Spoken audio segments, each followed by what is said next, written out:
ang estudyante na bigla na lamang naging professor. At mukhang masusubukan talaga ang ating bida mga los dahil siya lang naman ang kauna-unahang first year na naging teacher. At parang may makikilala na naman si Arthur na panibagong chika babe na paiibigin. Kaya huwag na nating patagalin pa. Let's go! And please like and subscribe sa ating YouTube channel mga los at mag-follow sa ating Facebook page. Salamat! Matapos talunin ng ating bida ang lasinggerong professor, pinatunayan ni Arthur na hindi siya basta-basta lang na kayang pahiyain na kahit na sino. Ibinalit ni Arthur sa Dimension Ring ang kanyang espada at napansin niya si Princess Kathleen na kaagad umalis matapos ang laban habang ang lahat ng mga kaklase ay nagsisipalakpakan. Kaagad sinundan ni Arthur si Kathleen na para bang gusto niya itong kausapin. Ngunit biglang hinawakan ni Ferret ang kanyang balikat na makikitang napatigil nga itong si Kathleen at napalingon kay Arthur kung saan sinabi ni Ferret kay Arthur, inaamin niya na kahanga-hanga talaga ang ginawa nito kanina. At ito talaga ang inaasahan niya sa kanyang rival. Nagpasalamat si Arthur at sinabing magaling rin naman ang ginawa ni Ferret kanina. Kung alam lang nito kung anong klaseng magic spell ang ginamit ng professor, siguradong napagandahan sana ni Ferret for countermeasure. Napangiti namang sinagot ni Ferret, hindi kasi niya inaasahang gagamit ng ganoon kalakas na magic spell ang professor sa isang demonstrasyon lang. Kung alam niya lang sana, siguradong siya ang nagwagi sa laban. Biglang nagsalita si Kathleen na napatanong kay Arthur kung paano naman ito mai-assist ang kanyang performance kanina. Napahiyahiyang sagot ni Arthur na kung magiging prangka siya, masasabi niyang ang pinakamalaking pagkakamali ni Kathleen ay binaliwala nito ang depensa para matapos ang pinakahuling magic spell na ginamit nito, which is ang Ice Tornado. Napatitig lamang si Kathleen sa dalawa, kaya parang kinabahan tuloy si Arthur at Ferret baka na-offend nila ang prinsesa. Ngunit bigla itong napatango, tumawa na lang rin sila. Kaya nang tumalikod si Kathleen upang umalis, parang nabunutan ng tinik ang dalawa. Pumunta na si Arthur sa sunod niyang klase, ngunit parang may malalim na iniisip ang ating bida. Kung kaya't napansin nga ito ni Selvi, kaya tinanong niya ang papa niya kung bakit mukha itong malungkot. Hinawakan ni Arthur ang ulo ni Selvi at sinabing wala lang to. Hindi ito gaanong seryoso. Nag-aalala lang siya dahil lang makita na hindi niya kaagad magawang tapusin si Professor Geist gamit lang ang wind attribute. Na-realize niya na kailangan pa talaga niyang magsanay ng maigi upang marating ang gusto niyang kalalagyan. Habang papasok na si Arthur sa kanyang classroom, nagulat na lamang siya sa kanyang nakita dahil parang isang malawak na laboratorio ang classroom na to. At ito pala ay ang basics of artificing class. Ang pag-manipulate at pag-code ng mana sa mga object para sa tiyak na gamit na siyang wala sa nakaraan niyang buhay. May biglang lumapit kay Arthur na napatanong kung may nakaupo na ba sa tabi niya. Dahil kung may nakaupo na, hahanap na lamang siya ng ibang maupuan. At ito nga ay isang babae na kulay berde ang buhok na naka-eyeglasses na parang babaeng nerd na estudyante. Pangiting sinabi ni Arthur na wala namang nakaupo dito at malaya itong umupo sa tabi niya kung gugustuhin ito. Kaya umupo ang babae at nagpasalamat ngunit parang may binubulong ito na salita na hindi naiintindihan ni Arthur. Kaya nilapitan nito ng ating bida at sinabing, ano nga ba sinabi mo? Nagulat ang babae dahil inilapit ni Arthur ang kanyang mukha at pabulol na sinabi ang kanyang pangalan na siya si Emily Watsken at nakikiusap siya na makipagkaibigan sa kanya. Ngunit ang ibig niyang sabihin pala ay kinagagalak niya itong makilala. Napatitig lamang si Arthur, pati na rin si Selvi, kaya nanginig tuloy si Emily na para bang kinabahan siya dahil baka isipin ni Arthur na napaka-weird niyang babae. Inabot ng ating bida ang kanyang kamay upang magpakilala na siya si Arthur Lewin at dahil sa ngayon lang sila unang nagkita, paano kung magsimula na sila kaagad bilang magkaibigan? Kaya napadilat nga ang mata ni Emily sa kanyang narinig kay Arthur na para bang hindi siya makapaniwalang nag-initiate ito na magpakilala sa kanya. Kung saan biglang nag-activate ang grab opportunity mode ni Emily bilang babae at kaagad kinamayan si Arthur. Napansin ng ating bida na parang may kakaiba sa kamay ni Emily, realizing na isang masipag ang babaeng ito. Kung saan parang napansin ni Emily ang reaksyon ni Arthur sa kanyang kamay, kaya kaagad niya itong kinuha at humingi ng tawad dahil nakakadiri ang kamay niya. Wika ng ating bida na ayos lang naman sa kanya dahil marami din naman siyang mga kalos sa kamay. Kaya napangiti nga itong si Emily dahil siguradong laging nagsasanay si Arthur. Kaya pala naging kabilang kaagad dito sa disciplinary committee. At sobra talaga siyang humahanga sa mga taong ganon. Dahil siya naman ay mahilig talaga sa artificing. Kaya kung ano-anong mga gadget na lang ang pinag-e-eksperimentuhan niya. Subalit sa kasamaang palad dahil doon medyo nagiging magaspang ang kamay niya.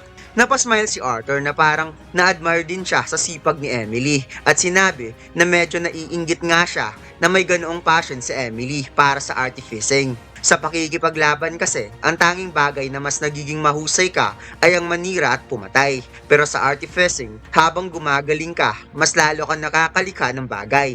Nagulat si Emily na para bang namangha siya sa sinabi ni Arthur dahil hindi pa niya naisip yun sa ganoong paraan na isang ironic na pagkakaiba sa pagitan ng artificer at pakikipaglaban. Ngunit mas napapabilib siya nang narinig ito mula sa isang 12 years old. Kaya pangiting sinabi ni Arthur na parang sinabi mo rin na hindi ka isang 12 years old. Kung saan napaduko na napalingon sa gilid si Emily na sinabing tama ka. Matagal-tagal na rin mula nung may nagsabi sa kanya ng ganyan. Hindi na simula nung malikha niya ang projection display artifact. Nagulat na lamang si Arthur sa kanyang narinig habang naalala ang projection display nung nagkaroon ng talumpati ang tatlong hari at reyna, kaya napa-holy crap sa isipan ng ating bida na napatanong kung ilang taon kaya ang babaeng ito nung naimbento nito ang bagay na yon. Kaya hindi napigilan ni Arthur na sabihin isang karangalan para sa kanya na makasama ang isang genius na si Emily. Ngunit bigla na lamang sinabi ni Emily, pakiusap, huwag mo naman akong patawanin. Galing pa talaga sa isang misteryosong bagong estudyante na wala man lang background at may kakaibang manabis na mukhang fox at may kakayahang lampasuin at tuluyang durugin, hindi lang isang professor kundi isa ring veteranong adventurer na may antas na light yellow core stage. So please, don't make me laugh. Kaya sobrang nagulat si Arthur at hindi kaagad nakapagsalita habang si Sylvie ay napatulala rin sa kanyang narinig. Pangiting sinabi ni Emily na huwag masorpresa si Arthur. After all, isa pa rin itong Magic Academy pero mabilis kumalat ang balita at mas mabilis pa ang chismis. Biglang nagbukas ang pintuan kung saan agad pumasok ang magiging guro nila sa klaseng ito. At dito'y sinabi ng guro, ipagbunyi ninyong lahat na ako ang nandito dahil ako lang naman si Professor Gideon, ang magiging teacher sa klaseng ito. Biglang napansin ni Gideon si Arthur sa gilid kaya napahawak siya sa mukha as if na nasurpresa siya na nasa klase niya ngayon si Arthur Lewin at wala daw siyang kaidi-idiya patungkol dito. Kaya inis na sinabi ni Arthur sa sarili, sinungaling talaga ang matandang to. Sinimulan na ni Gideon ang klase sa pagkukwento na about 20 years ago, siya ang nakaimbento sa artifact na ito. Then 3 years later, nadiskubrihan niya ang bagay na to at ipinakilala naman niya ang isang bagay. At saka parang nakalimutan niya, nabanggit na rin ba niya na siya rin ang responsable sa bagay na to? Kaya si Arthur ay hindi makapaniwalang parang nagpunta lang ang matandang to dito para lang magyabang. Biglang ipinakita ang malaking pakpak ng isang ibon at mukhang balak nitong targetin si Arthur Lewin kung saan dumiretso itong pumasok sa loob ng classroom na siyang napansin kagad ni Sylvie. Kaya nagulat na lamang si Arthur nang nakitang may pumatong sa kanyang balikat na isang werdong ibon, isang owl na may sungay na may berdeng pakpak. Kagad na pangisngis si Sylvie at napasabing papa, mapanganib siya kung saan napatitig din ng ibon kay Sylvie. Kalmadong napatugon si Gideon na mukhang tinatawag ka na ata ni Director Goodsky bata at mukhang hindi mo na masasaksihan ang natitira kong leksyon na magpapabago ng iyong buhay. Sige na, umalis ka na bata. Napangiti na lamang si Arthur kay Emily dahil sinabi nitong kita mo na, sabi ko sa iyo mabilis kumalat ang balita. Habang itong si Sylvie patuloy na inaaway ang ibon at gusto niyang ilayo ito kay Arthur. Pagkatapos pumunta na kaagad si Arthur sa office ni Director Goodsky, ngunit patuloy pa rin ang dalawa sa pag-aaway kaya sinabi niyang hanggang kailan kayo ganyan, tumigil na nga kayo. At napansin ng ating bida si Princess Kathleen na lumabas galing sa office ni Director Goodsky kaya tinangka niya itong pansinin, ngunit seryoso itong umalis na may napakaseryosong muka at hindi man lang siya pinansin. Kaya naisip ng ating bida, parang isa itong hindi magandang senyales.